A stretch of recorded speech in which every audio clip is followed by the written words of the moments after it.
Has anyone heard of this project? Yes? Can you just quick hands if you've seen this before? The VOICE is the Vienna-Oxford International Corpus of English. They are collecting samples of English from non-native speakers around the world and analyzing it to find out what is comprehensible across different languages. What is the core of what an international language is.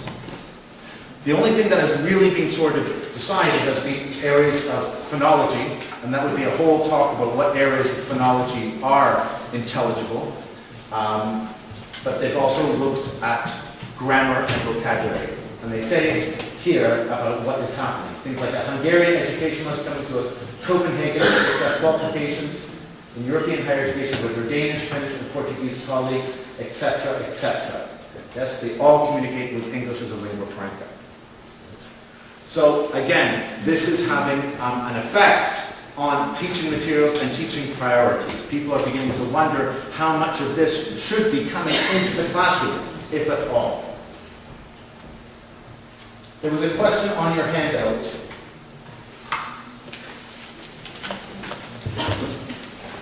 that if a student hears a mistake in English, he, she will internalize the mistake and copy it.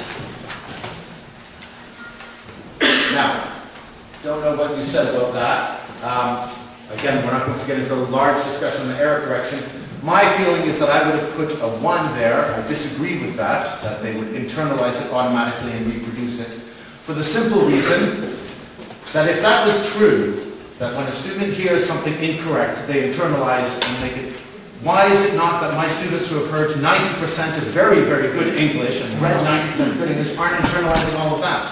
Why is it that the 10% of an error correction mistake, or if they hear something wrong on somewhere, or if they hear something on television that's wrong, why is that going to internalize more than the vast majority of English that I'm showing them that is correct? So my personal feeling is that exposure to error does not necessarily create students doing errors all the time. And in fact, research done in Canada, in a book called How Languages Are Learned, they did research on it that the students were not learning and copying each other's mistakes when they did code. That's my own feeling on that. Interesting point I wanted to just ask, there's a couple of other ones here, just ask your opinion. My students find my accent easier to understand than other accents. Your personal accent, not just a Polish accent, but your personal accent. How many people sort of agreed with that? There was a very interesting study where they actually tried to measure that, where they talked to different teachers. So if it was, for example, the Russian teacher teaching Russian students, the students tended to understand the Russian teacher's accent better than, say, for example, when the Scottish person came in to teach, or when, depending, some English even, they said that it tends to be that you will glide towards understanding easier someone who has a similar accent to yours. The American and British question, American accents are easier to understand than British accents. How many people agree? Huge silence here. So you think British accents are easier to understand? It depends what accent. Depends what accent. English to my accent, for example. Depends what English.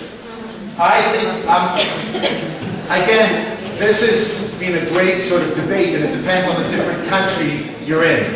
In Spain, lots of Spanish people have told me they find American accents easier to understand because American accents, North American accents, voice the R's. So remember when we saw that, we heard that RP? The title was about, it was about clean water.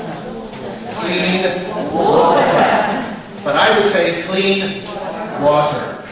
Yes? So if you have a rhotic accent, that is an accent where you pronounce the R's, it's easier to detect the word, according to lots of the Spanish people I've spoken to and questionnaires I've done with my students.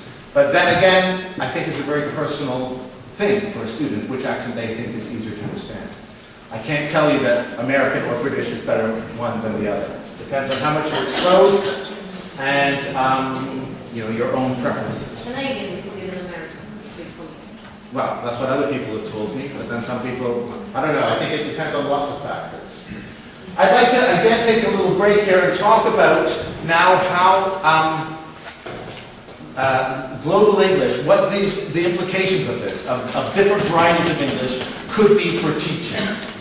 And in Global, we were very lucky to have the participation of probably the world's expert on English language, David Crystal. He's written, you'll see in the book, I'll be showing this, you'll have a chance to look at it later, but he's written little reading activities called Global English, where he writes about changes and differences in different kinds of English. This is sort of for students to read as a reading exam practice, but it's all about English. We also interviewed him and asked his ideas about how global English might be changing priorities in teaching, especially with regard to receptive and productive skills. I'm going to show you this video now, just a few minutes long, and then ask you to discuss what your feelings are about it afterwards.